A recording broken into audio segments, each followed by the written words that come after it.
दोस्तों एक बार फिर हमारे चैनल फिजिक्स पाव में आपका बहुत बहुत स्वागत है। दोस्तों हम टीजीटी पीजीटी के जो भौतिक विज्ञान से संबंधित क्वेश्चन हैं उन्हें आप तक पहुंचा रहे हैं।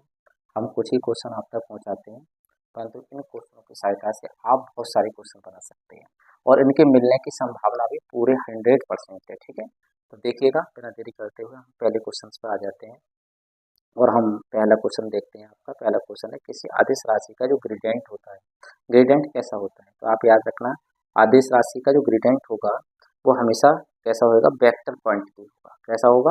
वेक्टर क्वांटिटी होगा, हमेशा ध्यान रखना। ठीक, नेक्स्ट अगला question, which of the following relation is correct? ये फोर्स में और पोटेंशियल एनर्जी में रिलेशन है, तो आप लोग ये ध्यान रखना, ये होता है। ठीक है, फोर्स इक्वल टू होता है माइनस ग्रेड वी के। ठीक, बहुत इंपॉर्टेंट क्वेश्चन है, इसे इस फॉर्म में भी आ जाता है कभी कभी, F equal to minus del V upon del R. ठीक है, और ये तो हमने 3D में लिख दिया, आर लगा दिया तो इसमें, और यही 2D में हम लिखना चाहें तो D V upon D X भी लिख देते हैं, फिर ये एफ एक्स लिख देते हैं। ठीक, कंपोनेंट। नेक्स्ट क्वेश्चन बहुत महत्वपूर्ण क्वेश्चन है, सेंट्रल फोर्स जिसे केंद्रीय बल कहते हैं, किसका एग्जाम्पल है? मतलब सेंट्रल फोर्स क्या होता है, मतलब कंजर्वेटिव होता है या नॉन कंजर्वेटिव होता है? ठीक है, तो याद रखना, सेंट्रल फोर्स जो होता है कंजर्वेटिव फोर्स होता है, और इस तरह का एक क्वेश्चन आता ही आता है। ठीक है, याद रखना, सेंट्रल फोर्स कैसा होता है? कंजर्वेटिव फोर्स होता है। अब आपसे पूछने लगे कि ये सेंट्रल फोर्स कौन कौन से होते हैं, तो आप बता देंगे कि जितने भी इलेक्ट्रोस्टैटिक फोर्स होते हैं, मतलब विद्युत स्टैटिक जो फोर्स होते हैं, जैसे कूलाम फोर्स है, ठीक है, ग्रेविटेशनल फोर्स, गुरुत्वाकर्षण बल है, ये सब किसके उदाहरण है? ये केंद्रीय बल के उदाहरण है, मतलब सेंट्रल फोर्स के उदाहरण है। ठीक, ये आप लोग ध्यान रखना। जबकि यदि हम बात करें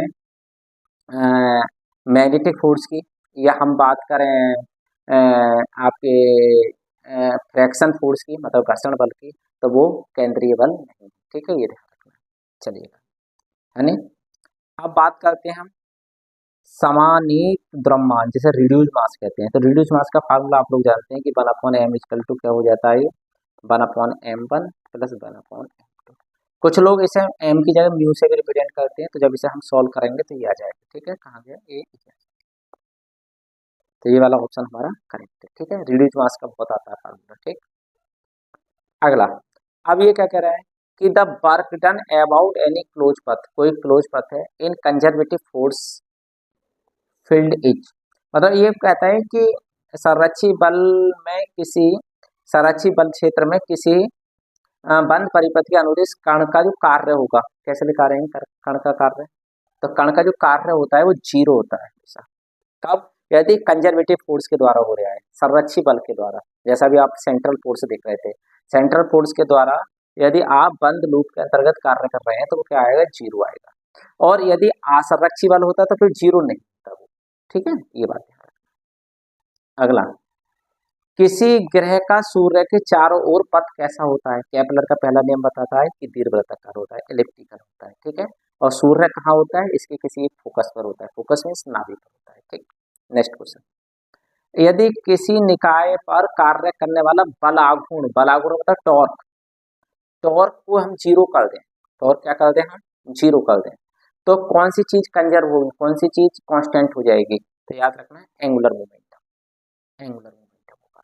ठीक, और याद रखना आप कि किसकी कंजर्वेशन पर वो जो है आपका केपलर का सेकंड लॉ वर्क करता है, तो आप याद रखना वो कंजर्वेशन ऑफ एंगुलर मोमेंटम पर बात करता है, कोणीय संवेग पर ही बात करता है। ठीक है, जैसे इसमें लिखा है कि बल आघूर्ण यदि जीरो कर दें, बल आघूर्ण मतलब टॉर्क, टॉर्क यदि जीरो कर दें तो क्या चीज कंजर्व रहती है? एंगुलर मोमेंटम कंजर्व रहता है। ठीक है, और यदि फोर्स जीरो कर दें, खाली बल जीरो कर दें, बल आघूर्ण नहीं, खाली बल जीरो कर दें, तो फिर रेखीय संवेग कांस्टेंट रहता है, तो रेखीय संवेग कांस्टेंट मतलब कंजर्व रहता है, ये ध्यान रखना आप लोग। ठीक है, तो कई क्वेश्चन यहाँ से हमारे बन जाते हैं।